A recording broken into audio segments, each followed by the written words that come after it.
하나님 앞에 마음과 몸과 영혼을 집중하는 기도를 드리십시다. 내 마음, 몸, 영혼 우리 하나님이 받으시는 산 제물이 되게 하소서. 성부, 성자, 성령 삼일체 하나님과 보좌와 권세와 그 능력으로 우리 교회 가운데 내게 지금 충만하옵소서. 내가 치유받고 답을 얻고 힘을 얻는, 그래서 하나님의 절대 목표를 이룰 수 있는 말씀을 응답으로 주셔서 오늘 시간 내 속에 각인되는 시간 되게 하옵소서. 1분 동안만 기도하겠습니다. 우리 아버지여, 우리 예배 받으심을 감사를 드립니다. 주님이 복음으로 구원하신 생명, 나의 인생 전체를 주님이 원하시는 산 제물이 되게 하여 주옵소서. 내 삶 자체가 하나님께 예배가 되게 하여 주옵시며 보좌의 권세와 그 영광과 그 능력으로 삼일체 하나님 아버지께서 지금 교회와 내게 충만케 하여 주옵소서. 반드시 이루실 언약의 말씀이 하나님의 음성으로 들리고 내 마음 영혼 속에 각인되고 뿌리내리는 시간 되게 하옵시며 나를 치유하고 나를 재창조하고 나를 영광스럽게 하옵소서. 주님이 이 시간 온 성도 가운데에 말씀하옵소서. 주 예수 그리스도 이름으로 기도하옵나이다. 아멘.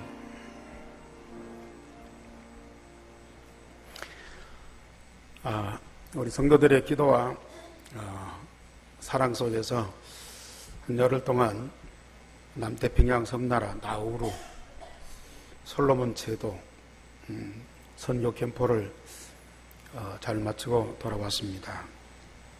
우리 한국에서 5번의 목사님과 권사님, 또 호주 시드니에서 12명의 사명자들이 함께 선교 여행을 했습니다. 솔로몬 제도는 우리 팀이 한 10번 들어갔었죠. 근데 나우루는 이번에 처음입니다. 어느 섬나라든지 그렇지만은 환경이나 경제가 참 열악하고 그 나라는 집을 한번 지으면 무너질 때까지 그대로 놔둬요. 뭐 어디가 무너져도 보수하는 적도 없고 페인트 칠하는 적도 없고, 호텔인데도 뭐 퇴색하는 정도가 아니고 한쪽 나무가 썩어서 내려앉는데도 그냥 놔둬요.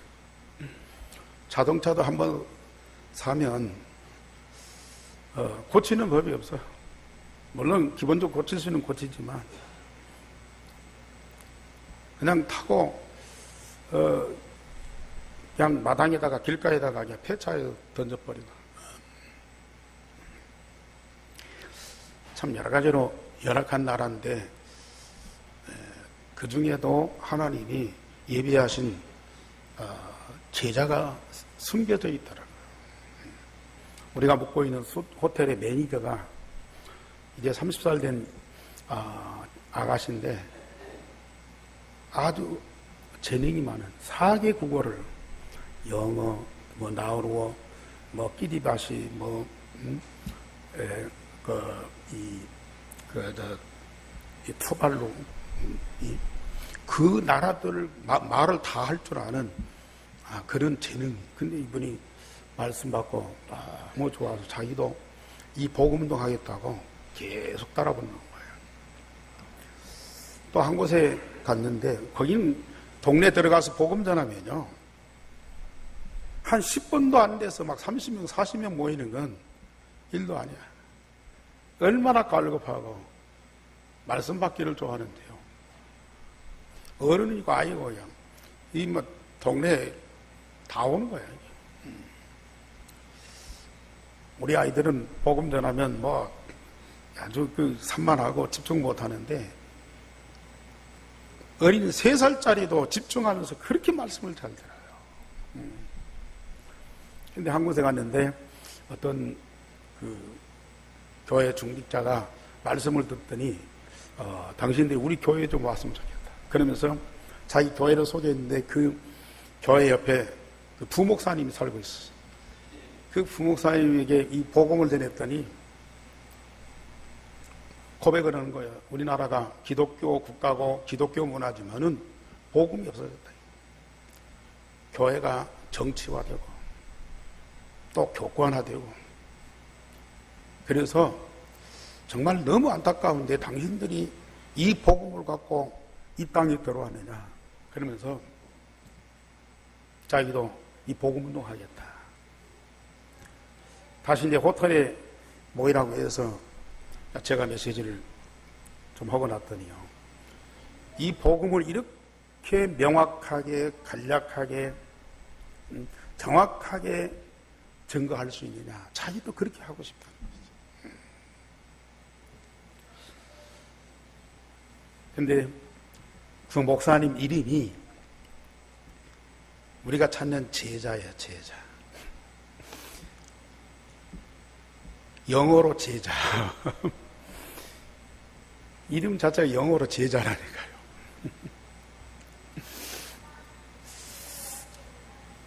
여러 사람 만났고 여러 사람이 복음 들었지만은 그 두 사람을 확실하게 세워놓고, 그리고 이제 솔로몬 제도 왔는데 이미 세워졌던 사명자들이 어떻게 하고 있나 하고 궁금했는데, 킹 조지 하이스쿨 그 교목이 얼마나 복음으로 확실하게 세워졌는지,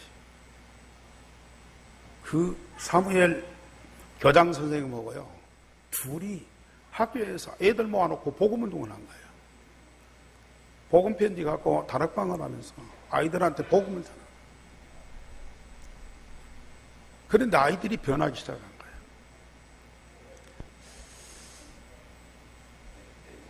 그때가 지금 나라 행사 때문에 학교 전체가 방학을 했어요. 저녁에 아이들 모이라고 그랬더니요, 거의 한 50명이 모였더라. 그 아이들에게 메시지 하는데 너무 잘 들어요. 거기서 며칠 동안 있으면서 이 교목과 그 교장 선생님이요, 우리 한국에서 이 복음운동이 일어나는 것을 그렇게도 부러워하고, 그 복음운동이 이 솔로몬 제도 그 학교에서 일어나는 것을 그렇게 감사하더라.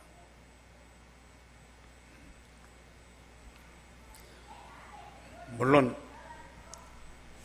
기대했던 교회가 복음운동을 안 하고 무너지는 것도 봤고, 또 섬으로 가서 섬에 있는 고등학교 교감생 만났는데, 이 교감생이 또 1년 동안 그 학교에서 복음운동을 한 거야. 우리가 온다는 소식을 듣고 참여하러 되겠죠. 거기도 방학 동안이라 학생들은 모을 수가 없었지만 교장선생님, 학교 이사장 요 몇 분이 와서 1시간 동안 복음 듣고요. 그 교장선생이 우리 학교에서 이 복음운동 하겠다, 그 자리에서 결단하면서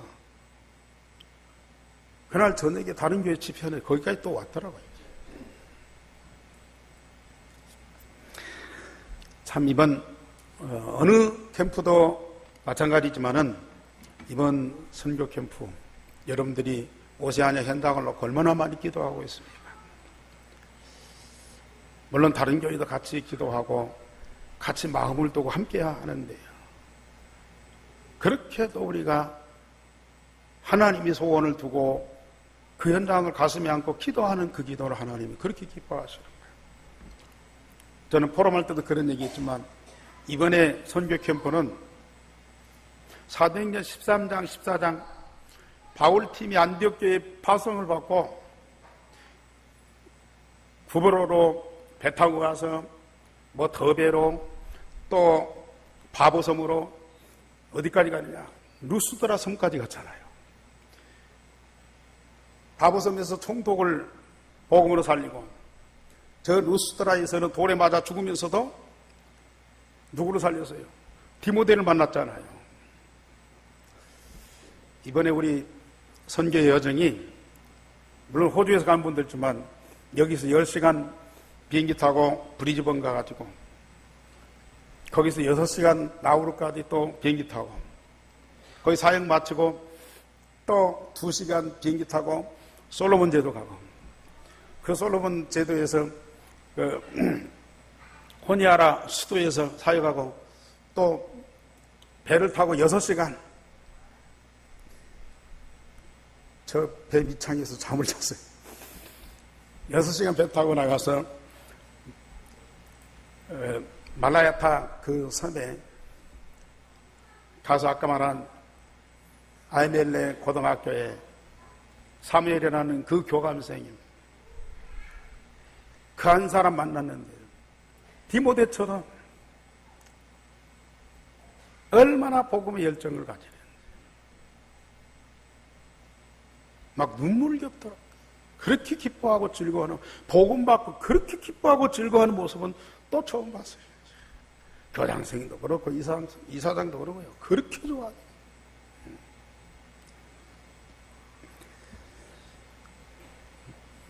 남태평양 섬나라가 거의 기독교 국가고 기독교 문화예요. 솔로몬 제도는 초등학교에서부터 대학교까지 전 학교에 교목이 다 있어요. 그 국립대학교 교목인 그 솔로몬 목사님 만나서 우리 한국에 도찰에도 왔죠. 우리 교회 작년에 왔었잖아요. 그런 정도로 솔로몬 제도가 이 기독교 국가로서 얼마나 복을 받은 민족인데 복음이 없는 거라. 완전히 율법화되고 종교화되고.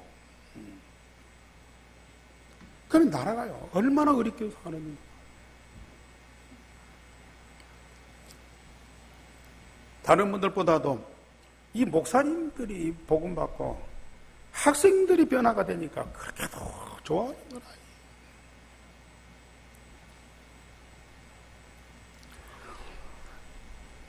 오늘 우리 교회에 이런 복음을 주실 뿐만 아니라 전도운동을 선교할 수 있는 그런 길을 열어주시고, 우리가 가기도 하고 보내기도 하고 기도도 하고 또 이렇게 선교 현장에 하나님의 응답을 보고도 받고 함께 감사, 이게 얼마나 복된 일이냐.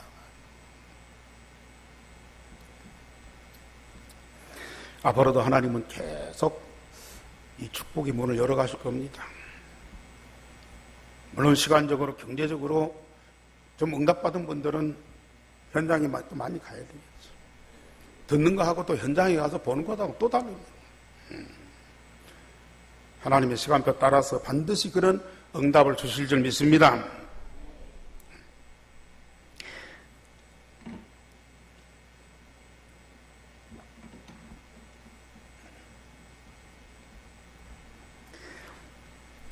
우리가 사람으로 하나님께 대한 예배도 중요하지만 사람과 세상에 대한 관계도 중요하죠. 왜냐하면 하나님이 사람과 세상을 창조하셨고 질서 있게 운영하고 계십니다. 그래서 창세기 3장 문제로 하나님 떠난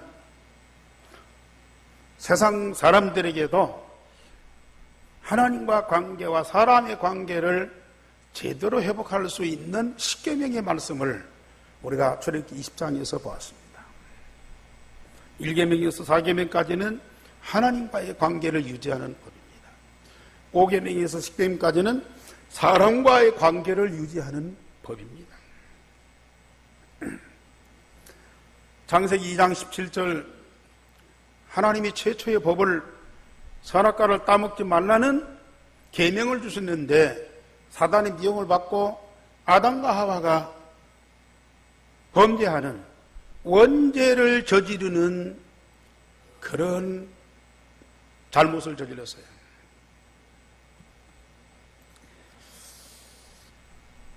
그러나 하나님은 사람과 세상에 대한 법과 율례를 주시면서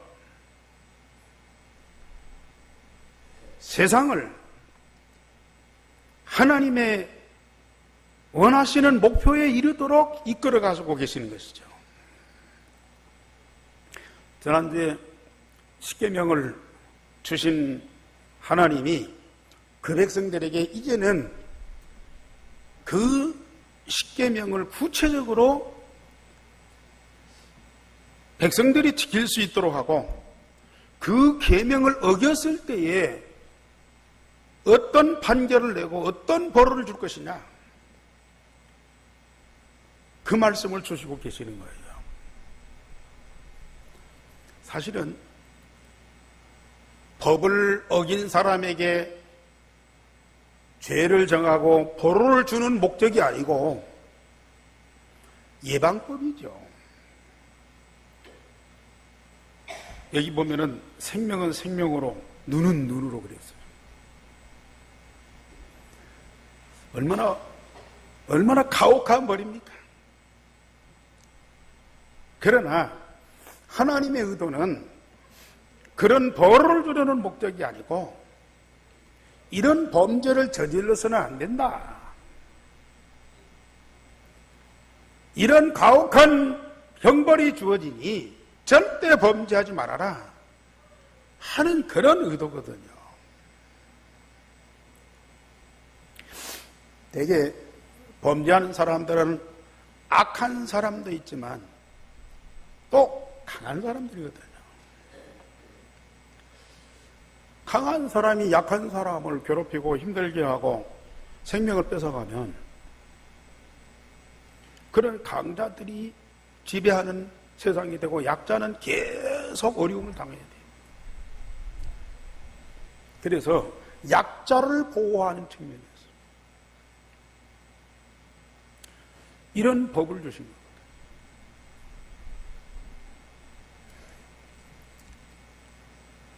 그러나 복음이 완성된 이후는 사실은 이런 법이 필요가 없어요. 이번 달 학원복음화 메시지가 마태복음인데요. 오늘 일과에 잘못 알고 있는 거 해가지고 마태복음 5장, 6장, 7장에 산상보훈에 대한 말씀을 주셨어요. 구약의 모세를 통해서 하나님이 주신 그런 율법, 그건 예수님이 오셔서 다 이루셨어요. 예수님만이 지킬 수 있는 법인데 우리 예수님이 그걸 다 완성하셨어요. 복음이 들어가면 그런 정도의 법이 아니야. 오늘 산상본, 이건 천국 시민이 지킬 수 있는 법이라. 천국 시민, 하나님의 자녀는 마땅히 지켜야 할 법이거든요. 우리는 구약의 율법 정도가 아니고 하나님이 예수님을 통해서 직접 주신 이 천국 시민의 법을 지킬 수 있는 그러한 수준, 그런 자격이 있는 사람이라.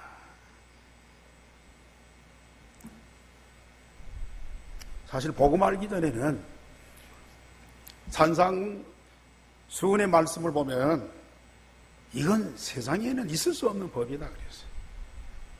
어느 누구도 이 법을 지킬 자가 누가 있느냐 그랬어요. 그런데 복음 깨닫고 복음 누리면서 하나님 나라의 시민권자로서는 당연히 우리가 응답받을 말씀이다.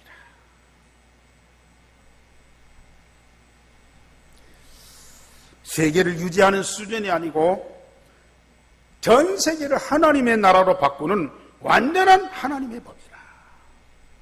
그것이 우리에게 주어졌어요. 그렇기 때문에 지금 우리가 십계명이든지 출애굽기, 모세를 통한 하나님의 율법을 이해하는 것이죠. 정말로 복음을 우리가 누리기 전에는 이 법이 얼마나 무서운 법이요.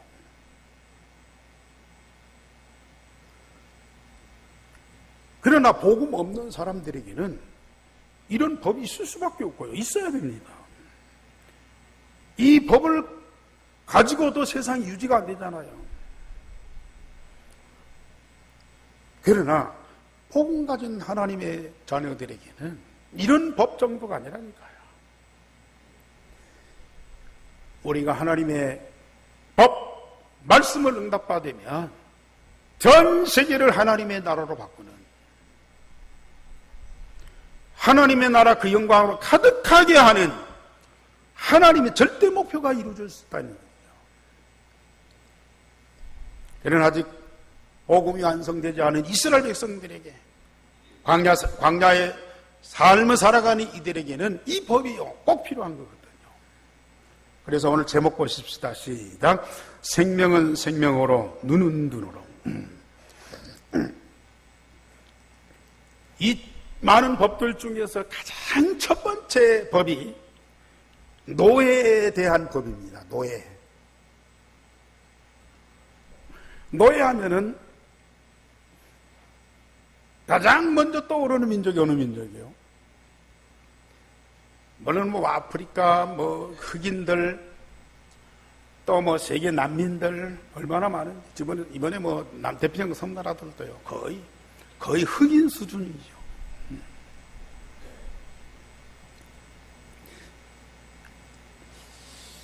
대한민국 아냐, 한국을 아냐 그랬더니 한 40명 모였네. 어른들도요, 손을 든 사람이 없어요. 한국을 아는 사람이 없다니까요. 그런 정도로 미개한, 참 성경을 우리가 이렇게 생각하면서 그 사람들을 보니까요, 노예 될 수밖에 없다. 종 삼을 수밖에 없다. 우리가 팔라우 지난번에 갔잖아요.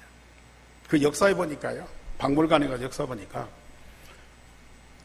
1800년대에 스페인이 와서 이 팔라우를 지배한 거예요. 어떻게 지배했느냐? 전쟁한 것도 아니야. 싸운 것도 아니야. 스페인은 배를 잘 만들잖아요. 그 잘 만든 배를 가지고 막 전 세계를 휘젓고 다녔어. 그래, 이 남태평양 섬나라도 들어가고 팔라우도 딱 들어와서 배 타고 와서요, 사람들이 그 섬 사람들한테 그냥 집 없이 그냥 뭐 이렇게 살거든요. 그러니까 텐트 20개를 줬어요. 천막 20개를 만들어줬어요. 너무 고마워한 거예요.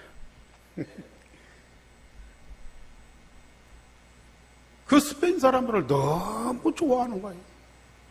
그러다 보니까 자연히 그 사람들이, 이 스페인 사람들이 예속되고 스페인이요, 그냥 그 나라를 장악을 해버린 거예요. 자, 노예 되는 거, 노예 삼는 거예요. 간단하다니까.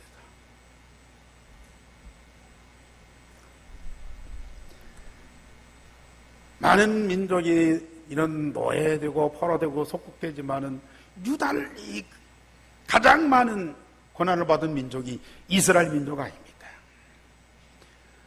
지금 이 광야에서 십계명을 받고 이 말씀을 받는 이 민족이 불과 석 달 전만 해도 애굽에 노예됐던 사람이야.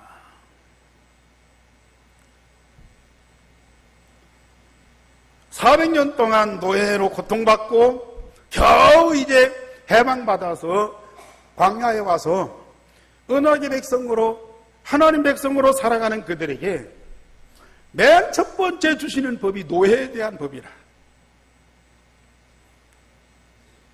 아니, 과거는 그럴지라도 이제 언약으로 구원받고 새롭게 시작하는 이 백성들에게 만약에 노예 제도가 있다면 없애버려야 할 거 아닙니까? 그런데 이 언약의 백성들에게 맨 먼저 노예 제도에 대한 법을 주신다. 이건 제가 성경을 보면서 왜 그럴까? 이해가 안 되는 거라.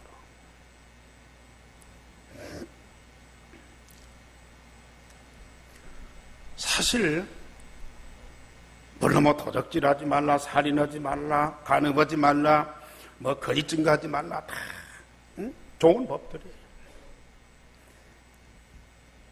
그런데 언약을 잃어버리면 가장 먼저 오는 것이 노예예요. 사단의 종로로죠.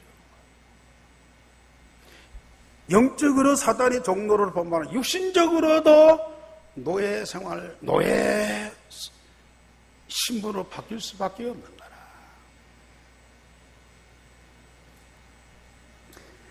아무리 복음으로 구원받고 해방받았지만은 복음 잃어버리고 언약 잃어버리는 순간에 막바로 또 노예로 속국으로 들어갈 수밖에 없는 거야.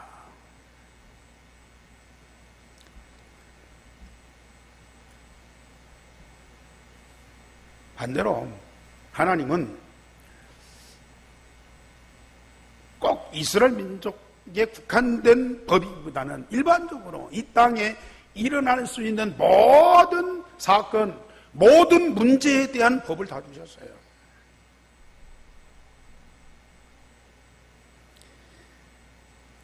그리고 우리가 복음으로 구원받고 언약으로 하나님과 함께하는 응답을 누리면 요셉처럼 노예로 가도 괜찮다니까요. 다니엘처럼 포로로 잡혀가도 괜찮습니다. 언약만 확실하다면 어떤 신분이든지 상관없습니다.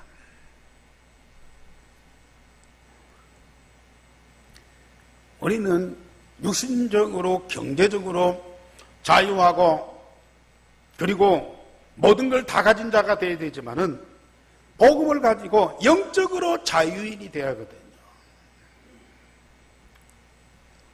그래서 로마서 8장 1절에 그리스도 안에 있는 자는 결코 정죄함이 없다. 왜냐? 그리스도 안에 있는 생명의 성령의 법이 너를 죄와 사망의 법에서 해방하였습니다.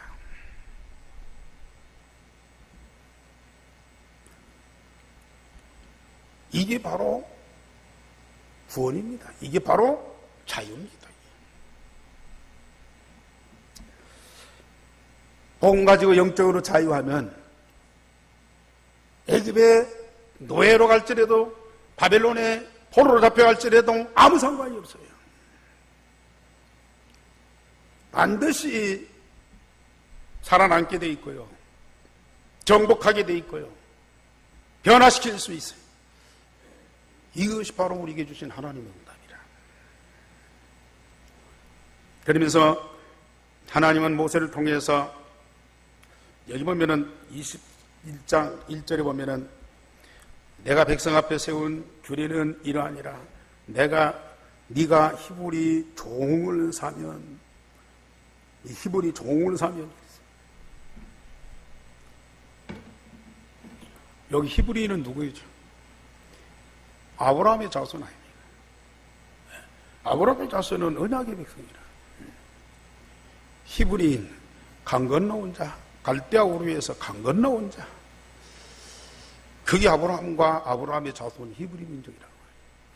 다른 민족도 아니고 히브리 종을 사면 되겠어요.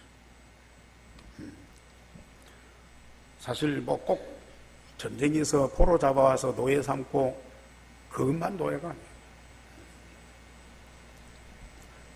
뭐 사실 우리 한국에도 뭐 이렇게 정신적으로 문제 있는 사람 데리다가 품삯도 안 주고 계속 노동을 시키는 사람들이 있어요.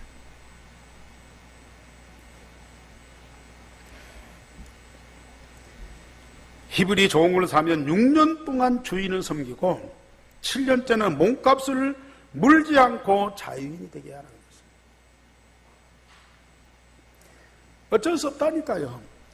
인간 세상에는 강한 자가 약한 자를, 부한 자가 가난한 자를, 배운 자가 무식한 자를 지배하게 돼 있어요. 대가를 지불하고 지배할 수도 있지만은 돈을 주고 살 수도 있다니까요. 아니면 힘으로 몰아붙여서 그를 억압하고 괴롭힐 수도 있습니다. 그러나 어떤 경우에 노예가 된다 할지라도 6년 동안 일하지만은 7년째에는 반드시 풀어주어라. 소위 안식년이라.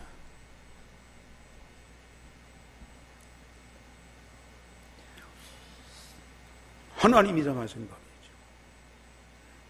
약자를 위한 법입니다. 만일 종이 그 주인에게 충성하고 싶고 또 자기 처자 데리고 나가서 살라니까 힘들고, 그러니까 나는 인권이나 신분이나 상관없이 이 집에서 그저 나와 내 가족 먹이만 주면 평생토록 이 집에서 종으로 살겠다, 그렇게 하면 법이 있으니까 모든 사람들이 그걸 인정해야 되잖아요. 그래서 종을 재판장 앞으로 데려가서 문설주에다가 귀를 대고 송곳으로 뚫어. 그래서 이 종은 저 상전에게 평생토록 충성하겠다고 서약한 종이다, 그 표시를 해줘야 돼요. 그렇지 않으면 하나님이 정하신 법을 어긴 자로서 벌을 받게 돼 있어요.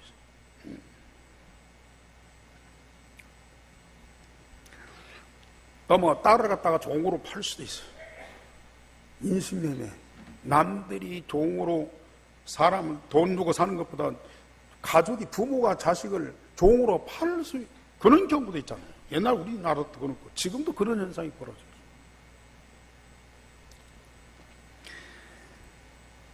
남종같이 이렇게 나오지 못하지만은 주인이나 아들이 정한 규례를 잘 지키면 그 집에서 종로로 살 것이고, 만약에 규례를 지키지 않으면, 주인이나 아들이 지키지 않으면 풀어주라.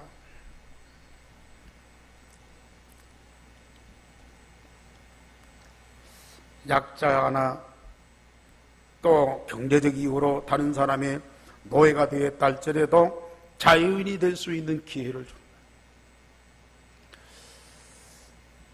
두 번째로 사람을 폭행하는 것에 대한 법을 주셨습니다.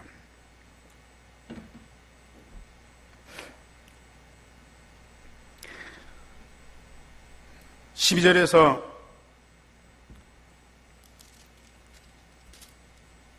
27절까지 말씀해 보면 사람을 이렇게 죽일 수 있잖아요. 그런데 우연히 그 사고로 죽인 것과 고의로 죽인 것과는 너무 차이가 많습니다. 사람을 죽인다는 반드시 죽여라. 생명은 생명으로 갚아라. 14절에 보면 사람이 그의 이웃을 고의로 죽였으면 너는 그를 내 제단에서라도 잡아내려 죽일지니라. 이 사람 죽인 사람이요. 무서우니까 성전으로 도망쳤어. 제단 뒤에 숨었어. 만약에 고의로 사람 죽였다면요, 강제로 끌어다가 잡아 죽여라. 그러나 우발적인 사고로 사람 죽일 수 있잖아요. 교통사고든지 무슨 연장 잘못 다루다가 실수로 죽인다든지. 그런 경우에는 하나님이 정하신 도피성으로 도망가게 해라. 사람의 생명은 하나밖에 없는데 생명을 죽이는 것은 가장 잔인한 것. 이런 것들을 방지하기 위한 하나님의 법이죠. 그러면서 15절과 17절에는 자기 부모를 치는 자는 반드시 죽일 것이고요, 17절에는 자기 아버지나 어머니를 저주하는 자는 반드시 죽일지니라. 자, 10계명의 인간에 대한 첫 번째 계명, 네 부모를 공경하라. 그리하면 네가 땅에서 잘되고 장수하리라 그랬거든요. 최고의 복을 주었는데요, 오히려 부모를 치거나 때리거나 부모를 저주하는 사람이에요. 그런 사람은 반드시 사람을 죽이지 않아도 부모를 때리거나 부모를 저주하는 사람, 욕하는 사람은 반드시 죽인다. 부모에 의해서 이 땅에 태어났잖아요. 부모에 의해서 양육을 받고 성장했잖아요. 그러니까 물론 하나님이 생명의 근원이고 하나님이 그를 창조했지만은 부모를 통해서 이 땅에 나게 하고 부모를 통해서 그를 장성하게 만들었다. 그렇다면은 부모를 하나님처럼 공경해야 되거든요. 공경하라. 그건 하나님께만 드릴 수 있는 예의거든요. 그런데 부모에게도 하나님께 드리는 예의를 갖춰라. 그런데 오히려 부모를 치거나 부모를 욕했다. 그건 너무너무 악한 것이다. 요새는 이런 일이 비일비재. 지난주에 말씀드렸지만은 부모를 상대로 하는 고소 고발 사건이 엄청나게 많이 일어난대요.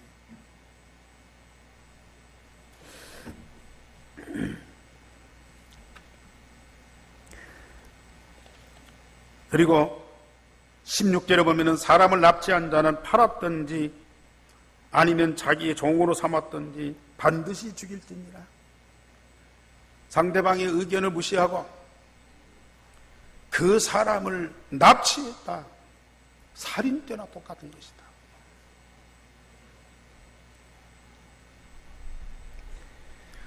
그러면서 18절 22절에 보면은 사람이 싸우다가 상대방을 쳐서 죽일 수 있습니다.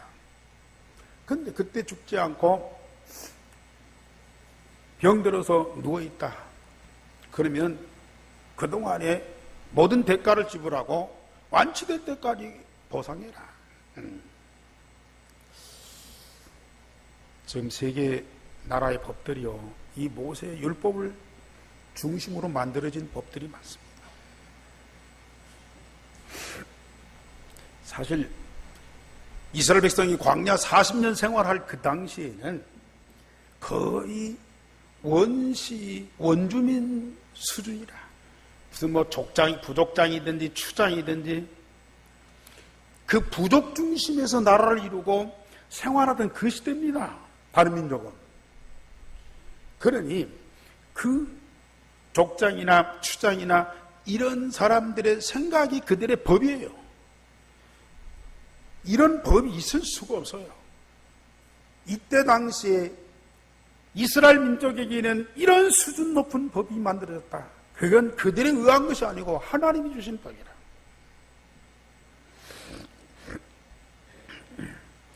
그리고 다른 피해가 있으면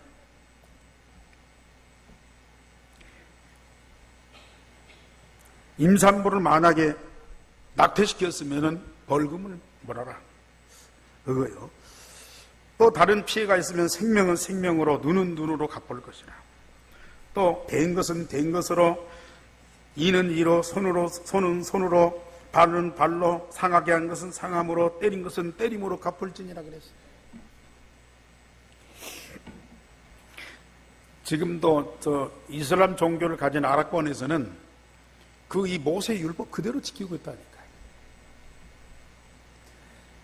지금 우리나라는 이 교도소를 만들어서 죄를 지은 사람들에게 그 죄의 경중을 따라서 형을 선고하잖아요. 몇 년 징역살이. 이스라엘 광야에서 교도소를 만들어 놓고 죄수들을 수감할 수 있는 여력이 없어요. 사실. 그러니까 그 자리에서 악을 행한 사람들에게 벌을 주는 거예요. 그런데 아까 말씀드렸듯이 벌을 주는 목적이 아니고 사건을, 범죄를 예방하는 측면에서 주신 법들이라 이게. 우리나라도 통계해 보면은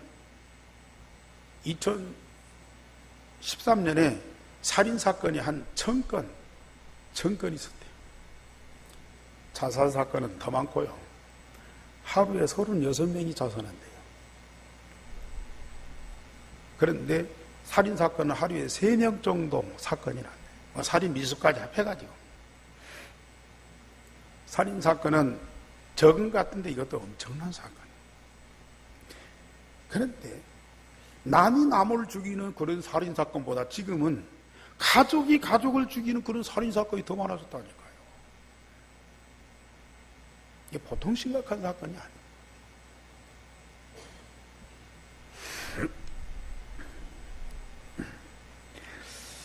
세 번째로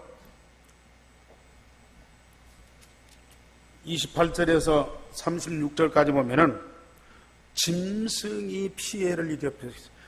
짐승이 소가 사람을 죽였을 때, 또 짐승과 짐승끼리 어떤 피해를 입었을 때에 거기에 대한 법입니다. 소가 사람을 받아서 죽이면 소를 반드시 죽여라. 그런데 소가 본래 사람 받는 습관이 있는데 소 임자가 그걸 단속하지 않고 놔뒀다가 사람 죽였다. 그러면 소 임자까지 죽여라.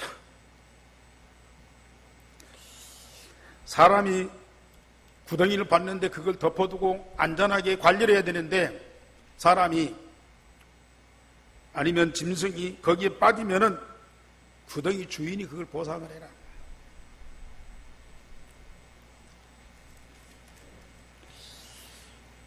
아까 노예 얘기 나왔는데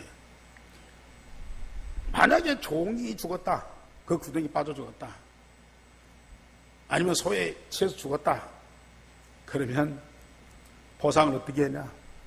은 30세겔. 은 30세겔. 우리 예수님이 가룟유다에게, 가룟유다가 장로들에게 은 30세겔을 주고 예수님 팔아넘겼잖아요. 은 30세겔은 종 몸값이라.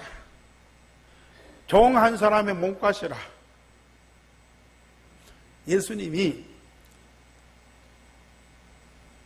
장로들에 의해서 종의 몸값을 받고 팔린 거예요, 이게.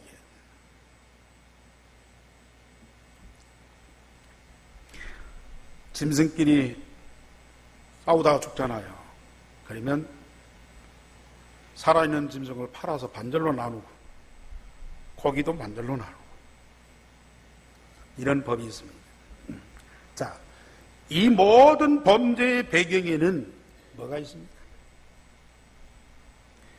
우리가 잘 아시다시피 창세기 2장 최초의 법을 어겨 원죄를 짓도록 만든 것도 사단이라. 사단이 뱀을 통해서 아담과 하와 속에 들어가서 그를 미혹해서 선악과를 따먹는 원죄를 저지르고 그 원죄 가운데 있는 아담과 하와의 모든 후손은 그 원죄를 갖고 이 세상에 태어나는 거예요. 그 원죄의 죄성을 갖고 이 땅에 태어난다니까요. 그러니까 사람들이 이 땅에 태어나는 때부터 죄인으로 태어나고요. 죄와 악을 그 성품을 가지고 태어나는 거예요. 일생 살아가는 거예요. 그걸 누가 해결하는 답을 안 주면요, 어쩔 수 없는 거예요. 부모도 아니고 선생님도 어쩔 수 없는 거예요. 그렇기 때문에 이 세상의 모든 사람들은 창세기 3장의 아담과 하와의 원죄의 근성을 갖고 이 땅에 태어나는 거예요. 그래서 먹는 것, 자는 것, 살아가는 모든 것이 전부 죄입니다. 하나님 없이 살아가야 하는 그 자체가 바로 죄입니다.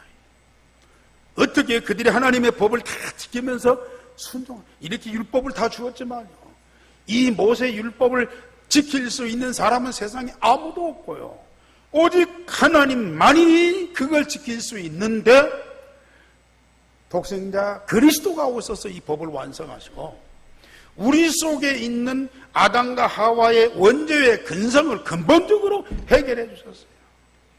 그래서 우리는 그 죄와 전혀 상관없는 하나님의 자녀.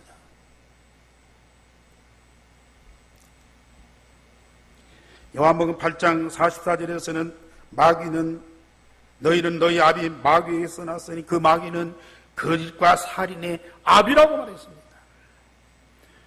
모든 모든 죄와 악과 살인이 어디서 와요? 바로 마귀에게서 오는, 마귀의 자녀인 인간 속에 이 모든 것들이 깊이 각인되고 뿌리내리고 처질되어 있어요. 그래서 요한일서 3장 8절에 죄를 짓는 자는 누구에게 속하나니? 마귀에게 속하나니. 마귀에 속하였기 때문에 죄를 범할 수밖에 없는 거예요. 이걸 해결하는 완전한 방법은 형벌을 주는 법이 아니라 뭐예요? 복음이에요. 우리가 지난날에 율법적인 신앙생활, 종교적인 신앙생활, 신비주의적인 신앙생활 할 때 하나님 말씀 아니까 이 말씀대로 지켜야만 우리가 구원받고 범죄 안 하고 멸망 안 하고 저주 안 받죠. 그런데 예수는 알 때 예수가 그리스도라는 거예요. 그리스도를 믿는데 일생의 복음이라는 거예요. 창세기 3장, 6장, 11장을 근본적으로 해결받아야만 되는 그 이유를 모르고 신앙생활하니 얼마나 고달프고 얼마나 힘들었어요. 사실 주는 그리스도시요 살아계신 하나님의 아들입니다 고백하면서도요, 그 복음을 증거하는 전도운동을 하면서도 우리는 너무 간통하는 거예요. 내 근본 문제 해결이 안 되라. 나의 삶이요, 하나님 말씀대로 되어지는 응답이 없는 거예요. 그런데 집중하면서 율성의 복음이 각인 뿌리 체질되는 마음과 몸과 영혼 속에 각인 뿌리 체질되는 이 엄청난 영적인 사실인 내 안에서 체험되고 24시 이 축복을 누리는 자가 되었으니 이게 얼마나 감사하니. 사단에 의해서 아담의 원죄의 그 근본 근성이 그 율성의 복음에 의해서 완전히 해결돼 버리네. 내 안에는 그리스도와 똑같은 생명, 그리스도의 능력과 그리스도의 인격과 성품과 그 영광이 우리 안에 가득하니 내 마음에, 내 영혼에, 내 육신에 충만하니 이보다 더 감사한 일이 어디 있냐가 말이에요.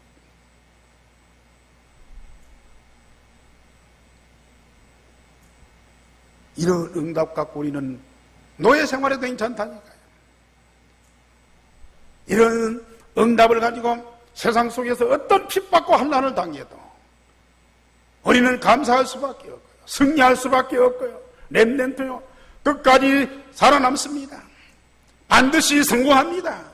모든 만민을 살리는 주역이 되는 건데,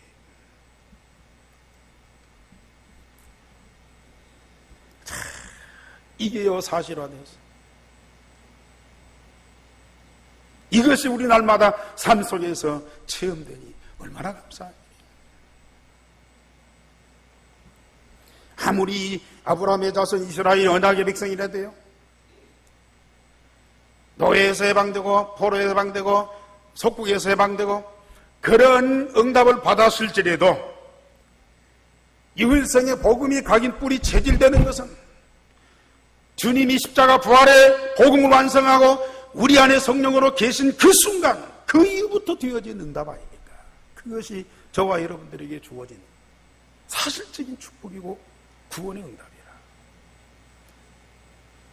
이걸 24시 누림이 없다, 참 고달픈 인생이죠. 이게 각인 뿌리 체질된 여러분들이에요. 사단이 뛰쳐나갈 뿐만 아니라 사단이 절대 건드릴 수 없는, 죄와 악이 여러분들을 절대 오염시킬 수 없는 그런 근본, 그런 생명이지. 거기다가 이제 말씀 받고 그 흐름 속에 우리가 있어요. 오늘도 이 강단의 말씀 흐름 속에 여러분들이 있어요. 아무리 수준 높은 산상보훈의 말씀이라도 그 말씀이 내게 성취되는, 그 말씀을 응답받고 그 말씀 지키는 천국 시민권자로서 살아가는 저와 여러분들이 아닙니까? 우리는 이 응답받으면요 정말로 복음운동 할 수밖에 없어요. 전도운동 할 수밖에 없어요. 하게 되어진다니까요. 선교운동 할 수밖에 없는 거거든요. 전에는 막 하려고 몸부림쳤는데 지금은 되어질 수밖에 없는 거라. 기도하겠습니다. 하나님, 이 강단에 삼일체 하나님 성령으로 충만하시고 특별히 말씀으로 역사하시니 감사를 드립니다. 온 교회와 성도들이 이 말씀 응답 속에서, 말씀 흐름 속에서 유일성의 복음을 마음껏 누리며 땅끝까지 증거하는 증인이 되어지는 축복을 주시니 감사를 드립니다. 오늘 또 주신 그 모든 말씀들이 내게 사실로 뿌리 내리고 열매 맺고 그 삶을 통해서 복음동하는 참 증인들이 되어지는 은총을 베풀어 주옵소서. 주 예수 그리스도 이름으로 감사하며 기도하옵나이다. 아멘.